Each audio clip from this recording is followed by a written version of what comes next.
Welcome back to Nonfiction for Life, the podcast with authors who write compelling true stories and books with great ideas for living well. I'm your host, Janet Perry, and today we're excited to do something just a little bit different. Instead of talking to one author, we're going to be visiting Berrett-Koehler Publishing in Oakland, California. We'll be talking to Steve Piersanti, who started the company over 25 years ago and has helped create the mission and managed to help it stay afloat in spite of the many challenges that the publishing industry has faced. Steve's painfully aware of some of those challenges. In fact, he's written a document called The 10 Awful Truths About Book Publishing, where he shares some staggering statistics. For example, did you know that in 2015 there was an increase of 375% since 2010 in this number of self-published books? Since 2007, the books published each year has exploded to over 1 million annually. And at the same time, those books are competing with the 13 million that are previously published and still available. So the market is saturated, oversaturated, and sales are stagnant. And despite this growth, ebook sales and overall book sales are still shrinking. Our nonfiction readers will be interested to know that the average U.S. nonfiction book is now selling less than 250 copies per year and less than 2,000 copies over its lifetime. And there's no general audience for most nonfiction books. Berrett-Koehler is a nonfiction publisher, so they really know the market for nonfiction books. Steve will help us today get the answers to questions that rattle around in our minds and come up in our book groups. What is the future of the print book? We'll not only get a peek inside the offices and behind the scenes at Berrett-Koehler Publishing, but we're also going to be there on Author Day, when the entire staff meets with an author who's about to publish with them. We'll get to talk to some of these staff members and ask them why they like working for Berrett-Koehler and what keeps them there. And now let me introduce Steve Piersanti. He's the founder and president and publisher of Berrett-Koehler Publishers. Also known as BK, Berrett-Koehler is a leading independent publisher of progressive books on current affairs, personal growth, and business and management. It was named Independent Publisher of the Year, the top national award honoring independent publishers, in 2015 by Forward Reviews magazine. It seems Steve has always been in the publishing industry one way or another. In fact, while he was still in college, he founded, published, and edited a pioneering university student scholarly journal. He worked for several years at Josie Bass, where he worked his way up from an advertising copywriter, then marketing director, editor, editorial director, and executive vice president before becoming the president. Soon after, he founded Berrett-Koehler Publishing. In 2003, Steve received the Champion of Workplace Learning and Performance Award from the American Society for Training and Development, also known as ASTD. Just to give you an idea of the kind of people that he stands shoulder to shoulder with, other previous annual recipients were Jack Welch of General Electric, Thomas Stewart of Fortune magazine, Robert Galvin of Motorola, John Chambers of Cisco, and Fred Smith of FedEx. We know it's a busy day at Berrett-Koehler, so we're very pleased that Steve would make time to talk to us today. Thank you for spending some time with me today, Steve. This is exciting to be at Berrett-Koehler on an Author Day. Before we start talking about your selection process, though, I've mentioned the mission in the introduction and your background at Josie Bass and so forth. You've really built quite an empire over 25 years. How has that mission driven and shaped Berrett-Koehler? Our mission is connecting people and ideas to create a world that works for all. And we believe that in order to create a world that works for all, we need change at the individual level, the organizational level, and the societal level. And therefore, we have three publishing agendas. One is focused on individual change, which we call BK Life. Another one is focused on organizational change or business or leadership management. We call that BK Business.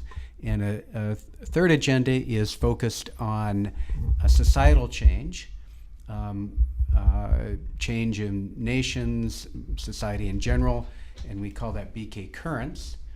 In addition, we have recently started a fourth agenda, which is BK Professional, which is books that are aimed at more professional audiences, serving the needs of those professional audiences. So have those grown organically over time, or did you have those set from the beginning? Our first couple of years, we published books in all of these areas. They were, part of the original groups of books, but over time, we rebranded them more. We codified them. We named them. But they were the kinds of books we were publishing from the beginning. When I first arrived at Berrett-Koehler Publishing, I was welcomed by Anders, Chief of First Impressions. He gave me a warm welcome, and then I took a short trip to the Berrett-Koehler reading room. Then I found 2 employees working in accounting who gave me some insight to the culture of Berrett-Koehler. Your name is? Hi, my name is James Fani. I'm the Senior Accounting Manager. Oh, you run the numbers. I do, yeah. Very exciting. Excel sheets all day. It's not exactly editing books. And you are? Oh, my name is Jose Ortega. I'm the Junior Accountant at BerrettKoehler. Okay, well, I found an interesting corner of Berrett-Koehler where the numbers run instead of the words. And how long have you worked here? I've been with BerrettKoehler for, I'm coming to my actually 2-year anniversary this February, so almost 2 years. Okay, and how about you, Jose? 3 months. 3 months, Yeah, you're new. the newest person here. Oh, wow, I also found the newest person and the one with numbers. You're kind of the unicorn in the office. The corner, right? So what do you like about working at Berrett-Koehler? What's the culture like? Wow, I love the culture. We really, it's a true democracy, I guess. Describe how that feels for an accountant. At times, it's good, but at times it could be not so great because decision making could be it could take some time because everyone has to vote on things and on a new process. If you are introducing a new process, everyone has to vote on it, and sometimes it could take a little longer. But other than that, I mean, I love the culture here. I love the people here. The transparency is amazing. There's no secrets. So does your vote count as much as Jose's over here, who's only worked here 3 months? Absolutely the same. Interesting. Yeah. Okay. Well, thank you. Thank you. Well, everybody knows who's remotely familiar with books that the publishing industry has changed a lot. People are still reading, but in different formats and so forth. How have those changes from all print to ebooks and audiobooks and any other medium changing the work you do every day? Well, the changes in publishing formats and technologies have greatly added great complexity to publishing, because now every new publication we bring out in at least 5 different formats simultaneously. At one time, you just brought out books as print books, and then you added digital books, and then there were multiple digital formats. There was Universal PDF, there was EPUB, there was Kindle, and now we bring out every new publication also in audio, both in printed CDs and in digital audio. And so really there are really 6 different formats that are published simultaneously, and so that's made it much more complex, much more challenging, a lot more work. But it helps in that it makes the content available in more different ways according to the different ways that people want to access the ideas and the information. So at my book group the other night, there were some women concerned that print might go away. They're a little more old school and prefer holding a book. Should they be concerned, or is print here to stay? Print is here to stay. If you go back to 2011, 2012, there were lots of articles, lots of forecasts within the publishing world of when, as digital was exploding at that point, ebooks were just taking off, and people were forecasting that there would come a point where the ebooks would become such a big part of publishing that it would ruin the economics of print. And people were doing articles, well, would that be at 40% of the market was digital, or 50% that you put print into a death spiral because of the economies of scale? What actually happened was that 2012 was kind of a peak year for digital, and digital has either been flat or has gone down slightly since then in the years since 2012. And so what's become clear is that all of these formats are going to coexist. We're going to have print, we're going to have digital going forward, we're going to have audio going forward. It's like the advent of television didn't wipe out radio. The advent of radio didn't wipe out motion pictures. The advent of the internet has not wiped out movies or television. Everything is coexisting, and that appears to be what will happen with print continuing to occupy a place. There's a lot of people like having a book, a printed physical book to hold.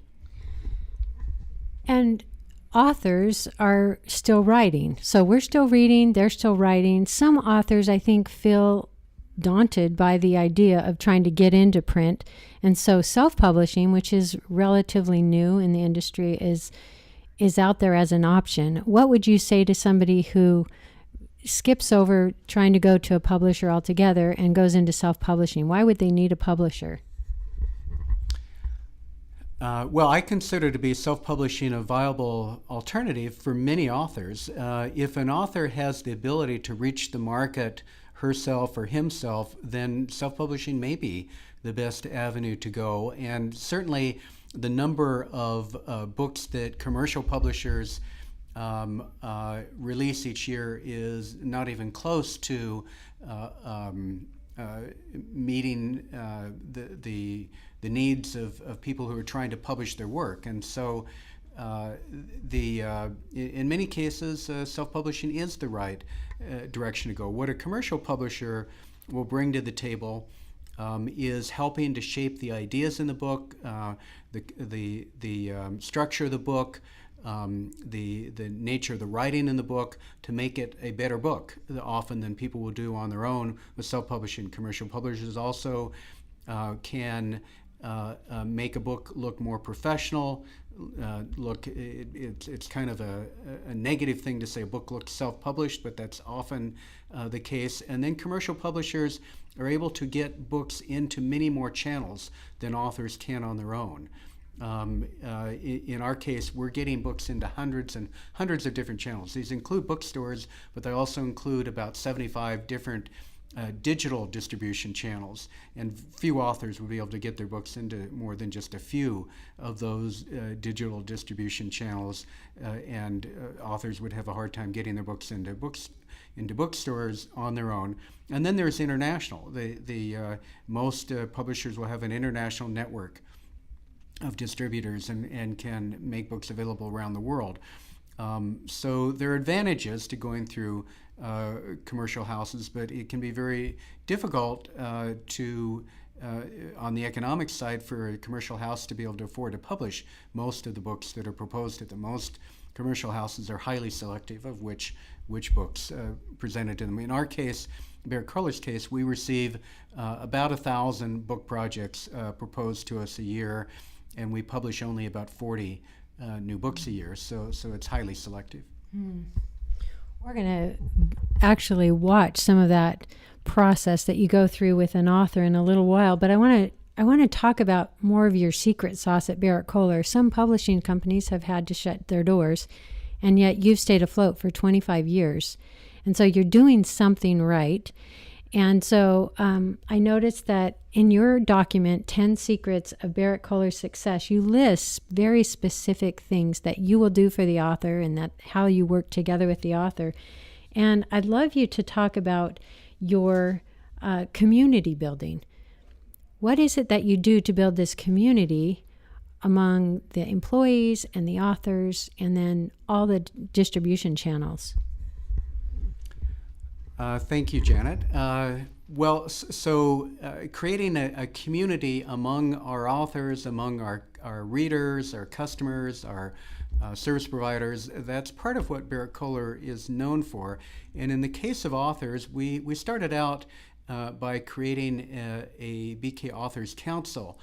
The Authors Council then decided that they were going to have annual authors retreats, and they started planning authors retreats, and those became very popular among our authors. And at one of those authors retreats, the authors decided to create an authors cooperative, to go beyond just having a council, but to create a cooperative which is for all BerrettKoehler authors. And the purpose of that authors cooperative is to give authors a forum for supporting each other, for helping each other, helping them to be more successful as authors, as writers, and in marketing their publications and in using their publications in their businesses. And so the Authors Cooperative, besides having annual authors retreats, also has an annual authors marketing workshop where authors learn from each other and how to better support marketing their books. And they also do a lot of coaching and mentoring of each other. And so that's one of the ways that we've created a community among authors. This is a separate legal organization. It has its own 501c3 status, its own board of directors, its own financial structure. It's separate from our publishing company. And we don't know of any other publishing company that has something like that associated with it. In the lunchroom at BerrettKoehler, I was able to speak with Cathy, who worked at the company for 19 years. She had come back for the author lunch. I've just met Cathy, who was here at BerrettKoehler for 19 years, Cathy? Yeah. And what was your role here? I was the accounting manager. I did the accounting for, all the accounting for the company. So what brings you back? You've been retired for a year now, I hear, or more? Yes. I like to keep in touch. I am a shareholder, small shareholder, but Mike said this would be a really good author day for me to listen to, and it's appropriate topic for me because I'm old. So it's great to see everybody and keep in touch. It's like coming home. I think it would be very interesting for our listeners to understand the process from idea to bookshelf.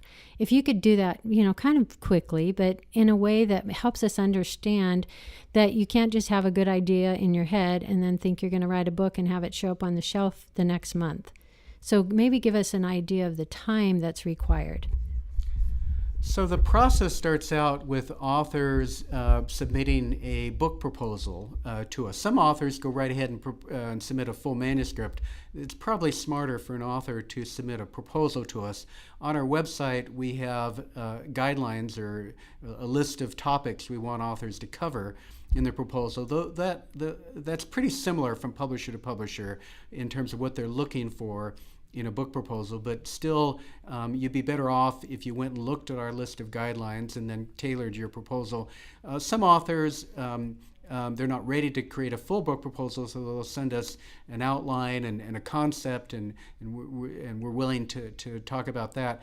Now, some publishers will only accept proposals that come from agents, and we certainly accept proposals that come from agents, but we will also accept proposals that come from individual authors. And in fact, the majority of the books we publish are actually referred to us by other existing BerrettKoehler authors who are kind of act as our book scouts. So it helps to get to know other BerrettKoehler authors and have them notice your work.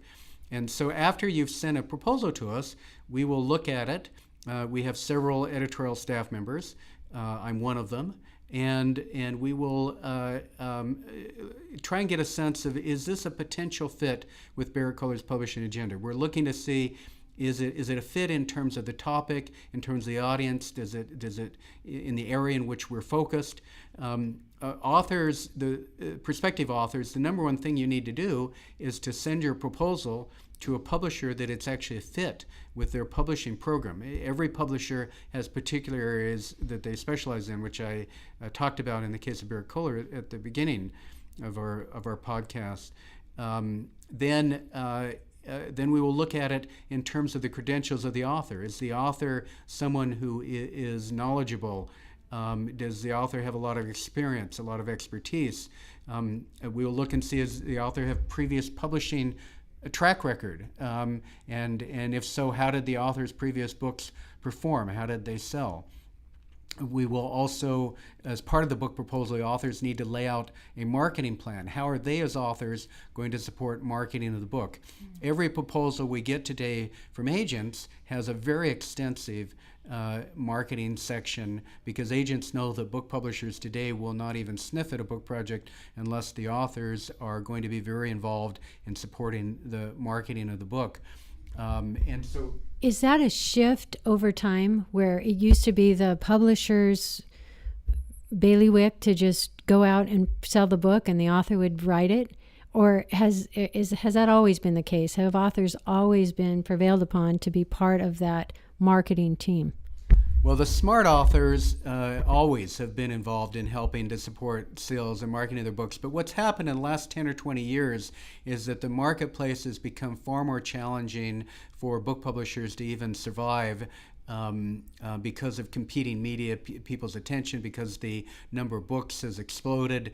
And so it's become harder for publishers to actually stay in business. And the way they've been able to survive is by having authors do more and more of the marketing.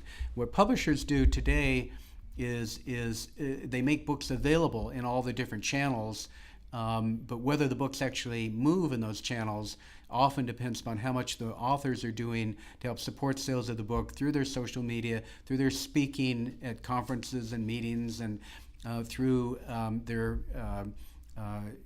publicity that they do, articles they write, interviews they do, reaching out to their communities. That has become a major part of for most publishers of how books succeed, is that the authors are helping to support the marketing. And today you have an author in the office. So before we go listen to him, why don't you just tell us why he's here and how you got him to join the Berrett-Koehler family? So Parker Palmer is one of the most beloved authors in the world in the area of education and spirituality and wisdom.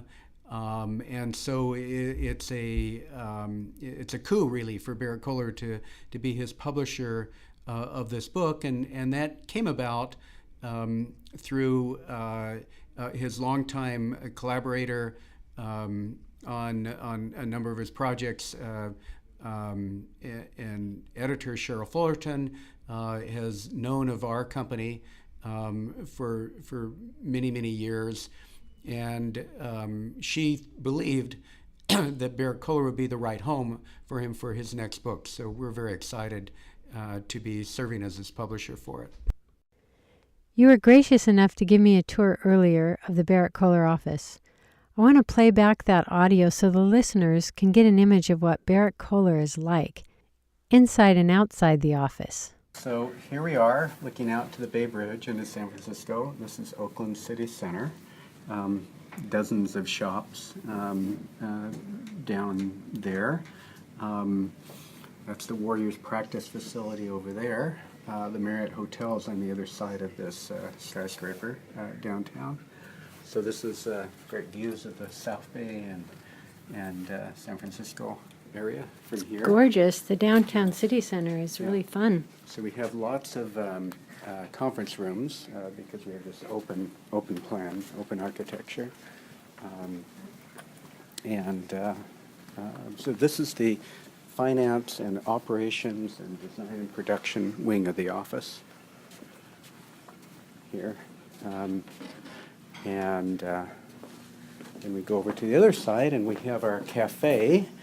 And this is where we have author lunches, we have staff meetings, we have publication board meetings, we have community events here. We've had the mayor of Oakland, for example, here in a community event with B Corp leaders.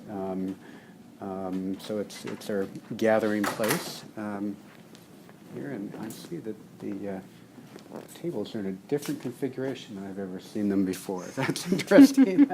Always changing it up at BerrettKoehler. Yeah, so there are more conference rooms. This is sales and marketing here. Along here, there's a nice view of the San Francisco skyline over there. This is all sales and marketing, and then we get into international sales and into subsidiary rights, foreign language rights here. This is Frank Ogawa Plaza, which is the center of Oakland, and that's the city-county building.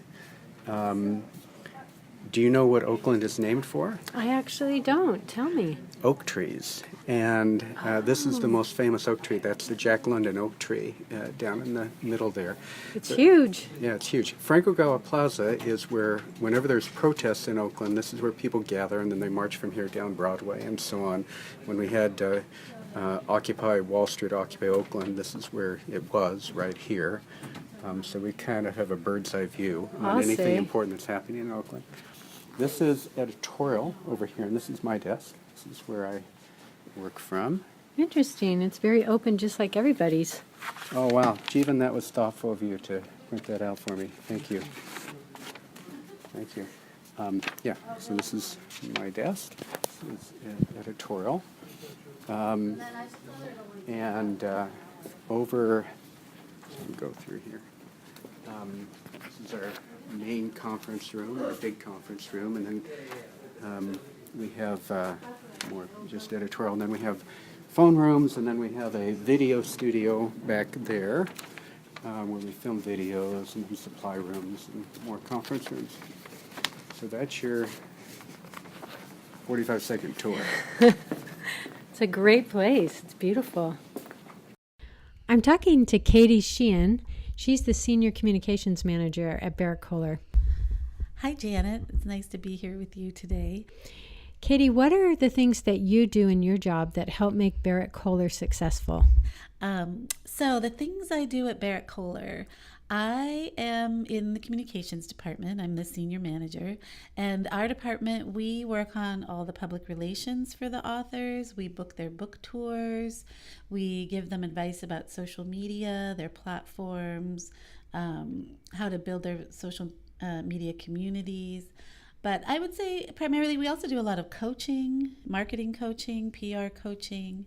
And so basically it's getting authors up to speed on how to interact with the media, how to find the media, and then how to get out there and do their book tours. So they know how to write books, they have good ideas, but they have to develop this whole other skill set, and you're there for them. And I imagine that's one of the ways that BerrettKoehler stands out also in being such a community where they bring in the authors. What are some of the obstacles that you face in that arena right now? Well, I think publicity-wise, it's very difficult right now to get authors out in the media with all the political climate, everything that's been happening in the last 2 years. Most of the broadcast media is very focused on politics. So a lot of the blog media is focused on politics. Same with NPR. So it's really hard when you have over almost 2 million books being published a year. Every author, feels like they have a message that's worthy to get out there, but it's hard to break through the noise. So I'd say that is the most difficult thing right now, is just having authors get noticed, finding their readership, and really getting their book out to the public. What are you finding to be successful in that arena where there's kind of a wall blocking out all this good news and these good books? I think the best thing an author can do is be very, very focused on who their audience is. They need to know who their readers are. They need to know exactly who they're writing the book for. And once they have figured that out, then they can market and do publicity toward, to a very niche area. You can pick the appropriate bloggers. You can pick the appropriate media outlets that you'd like to be featured in. But that is key. And on social media, you can find your audience much more specifically. But it's very complicated, but it really has to do with finding your niche and finding your true audience.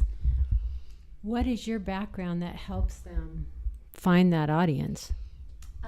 Well, I think personally, I've worked in radio and television when I first started my career. And a lot of radio and TV advertising is about audiences and demographics. And so I really think before any author even sits down to write a book, they need to know who they're writing for and then write the book to that audience.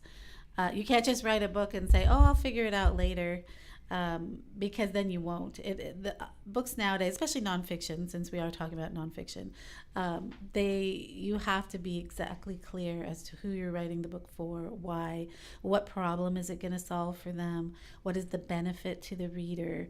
Those are all the important things to make someone actually pick up a book and say, I need this book. It sounds like you're doing a little coaching right now. Do you coach them as their book proposals are accepted before they even finish their book? Oh, yeah. So that starts with editorial. So the entire publishing process at Berrett-Koehler is based on partnership and collaboration and coaching our authors. So, they're sort of handed off editorial. They get all that help. The manuscript's finished. Then they get passed off to production, where we decide on book covers and interior designs, titles, that type of thing. And then once that's complete, then they go on to the marketing phase. And with us in marketing, we have, like today, we're here at an author day. So we will have a 2-hour meeting. This marketing meeting will kick off the marketing plan, the marketing process. And so we'll coach the author today on all the things they can do. And then what we do is we have follow-up phone calls every month until past even the publication date of the book. So today, Parker's book is being published in June. So we'll have our marketing meeting today, but every month, and sometimes even twice a month, we'll have phone calls to touch base, to coach him as to what he needs to be doing, to let him know what we're doing. And so that coaching process is what really helps get authors up to speed. And 50% of the marketing really is the job of the author. And so, they can do things like join Goodreads. They can, ramp up their social media platforms. They can do Q&As on Reddit. There's a lot of things authors can do themselves to connect with their audience and to get out there. It sounds like you've worked with a lot of authors through the years. How long have you been at Berrett-Koehler? I've been here almost 10 years. June will be 10 years. And so I've worked with hundreds and hundreds of authors. But before that, I worked in nonprofit. I was a teacher. It's just basically good communication skills. Well, thank you for your time, and we appreciate the insight into Berrett-Koehler, another peek behind the curtain. Thank you so much. I appreciate it. As I mentioned before, today is Author Day here at Berrett-Koehler. And earlier today, we heard from author Parker J. Palmer talk about his upcoming book, On the Brink of Everything, Grace, Gravity, and Growing Old. Can you explain to our listeners what exactly Author Day entails? Oh, it was absolutely wonderful to listen to Parker, and had many guests there, as well as the entire Berrett-Koehler staff. The author lunch is the highlight of the Author Day, but it's a full day that's devoted to launching one author, one book. We do this with every author of every new book that Berrett-Koehler is publishing. And the Author Day starts with editorial meetings starting early in the morning, 9 a.m. And then we have design and production meetings where we're working on the cover of the book, the interior design of the book, the production process, the design or the process for creating the audio version of the book. And then after that, after the design production meetings, we have the lunch.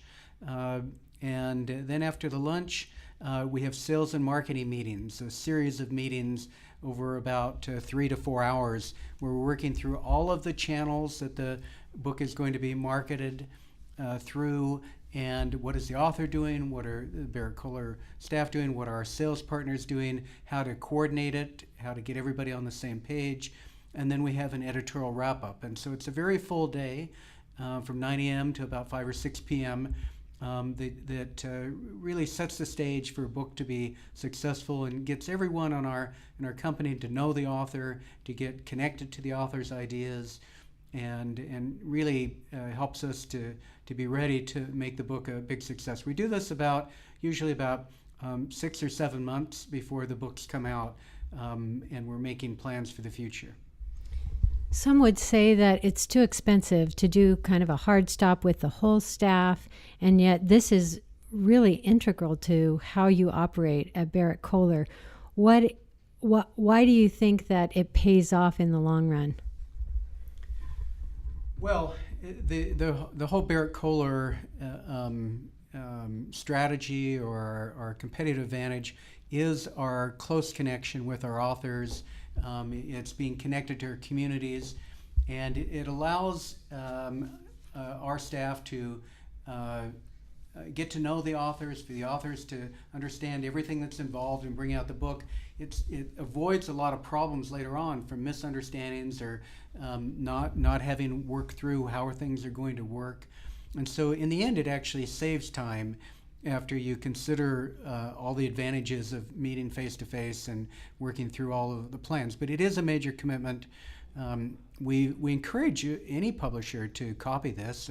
We don't believe that Berrett-Koehler has anything proprietary, and so we've invited dozens of other representatives of other publishing companies to come in and participate in it. Some companies have started doing author days. We're not aware of any that have just kept doing it on a regular basis with all of their authors, because it does require quite a large commitment.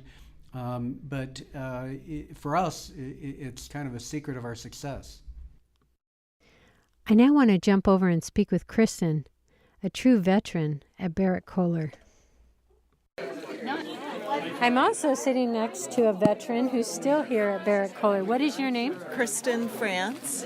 And what is your role here? I'm the VP of Sales and Marketing at Berrett-Koehler. And you've been here 25 years.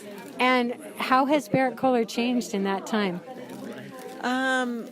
It's changed a lot. When I started, I think I was the third employee, and we had 2 computers that we shared and no email.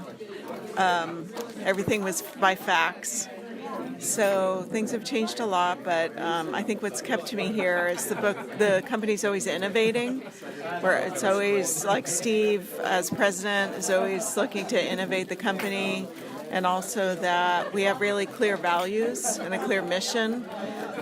So that has, kind of keeps the structure of the company really solid, and how the company's run and the values we instill have really kept me here for a long time. Another secret of your success that you name is your fiscal prudence and stability, and I had a fun time talking to a couple of your accountants. How is it that Berrett-Koehler differs from other companies when it comes to remuneration and paying the authors and all the other fees? Well, one thing is that we offer the same advance to all authors. We offer a $5,000 advance to all authors, whether they're famous authors, best-selling authors, or first-time authors. And that's unusual. Most publishing companies, many publishing companies don't offer any advances, or if they do offer advances, they're very tiny, $1,000, a few $100s. And then sometimes the big-name authors will get huge advances, and all the lion's share will all go to them. And so for us, making it the same advance for all authors is pretty unusual. I would say that that's the biggest difference. Our company has been profitable now for, I believe it's 15 years in a row, even through the Great Recession, even through some hard times. So we are we're fiscally prudent. We've never been hugely profitable. We've always been profitable, solidly profitable, modestly profitable. I think that says a lot about your company, and it says a lot about books that people are going to read in hard times and good times. So the value of the book remains pretty steady. Let's talk about some of the books. Have you had any surprise bestsellers that you can tell us about? Yeah, most publishers have had surprise bestsellers, and BerrettKoehler certainly has. For example, our best-selling book of all time is Leadership and Self-Deception, which has sold almost 2 million copies. The original print run of that book back in the year 2000 was 4,000 copies. And it was by first-time authors, a company that was virtually unknown. There were just 4 people in the company at the time, and the Arbinger Institute. And it's gone on to be a huge seller. It's passed on widely word of mouth to other people. Another example is Confessions of an Economic Hitman. That book was turned down by around 30 other publishers before BerrettKoehler picked it up. For us, it was an easy take. It was very much in line with what we were wanting to publish. And we did a lot of editorial work on it to make it a better book. And then the book got tremendous publicity, including on Democracy Now!, and it just took off. And it made it on to the New York Times bestseller list. I think it was on the New York Times list a total of about 37 weeks in all between the hardcover and the paperback, and it's sold about 1.5 million copies. But it was a surprise. Many of our other books have been surprise bestsellers. For example, the book Trauma Stewardship, which is still a big seller. It's very timely for today because of all the traumas that people have been dealing with, whether they're natural disasters or community events or just the traumas in society. And that book is now sold about 100,000 copies. As you go through our list, many of our books were surprise bestsellers. A book called Humble Leadership, Humble Inquiry. The new book is Humble Leadership, but the original book was Humble Inquiry by Edgar Schein. Has turned out to be a surprise bestseller, selling around 130, 140,000 copies. What's in common of these books is that they've had enduring value, that they've connected with people. They're not just flash in the pans, that they keep selling and selling and selling. And that's true of most of our best-selling books. Can you put those numbers in context for our readers? You said that your best-selling book has sold a couple million copies. What does that mean in terms of books? How many books usually sell when an author writes a book? What's the average, and how is that different? Well, there are now in the United States over 1 million new books are published every year, which is just an incredible number. That number is about triple what it was 10 years ago. And the huge growth has been in self-publishing of books, which represent over 2/3 of the books published in the United States. The average new book in the United States sells only around 2,000 copies or less over its lifetime, and this is and it's over its lifetime, and that's from all publishers, both the big name commercial houses like HarperCollins or Simon & Schuster, and all the smaller publishers and the university presses and the self-publishers. If you add it all together, the numbers are pretty small. Well, thank you very much for all of the information you've shared with us about Berrett-Koehler. Congratulations on 25 good years. We're glad you're in your 26th, and we wish you well. Thank you, Janet. It's a pleasure to participate on your podcast, and we wish you all the best. You've been listening to another episode of Nonfiction for Life, and today we've been at the offices of Berrett-Koehler Publishing in Oakland, California. We hope you've enjoyed getting an insider's look to BK and talking to Steve Piersanti and other employees who work there. We want to remind you to subscribe to our email list. Those who are on the list were automatically entered into our first giveaway. We gave away a copy of Courtney Carver's book, Soulful Simplicity, and we'll be giving away more books very soon. So if you haven't subscribed to the email list, go to nonfictionforlife.com, click on the Connect button, and leave your name and email. I'm your host, Janet Perry, and this has been the Nonfiction for Life podcast, where we curate insightful, inspiring, and uplifting books. Remember, at Nonfiction for Life, we believe there's something for everyone. We'll talk to you next time.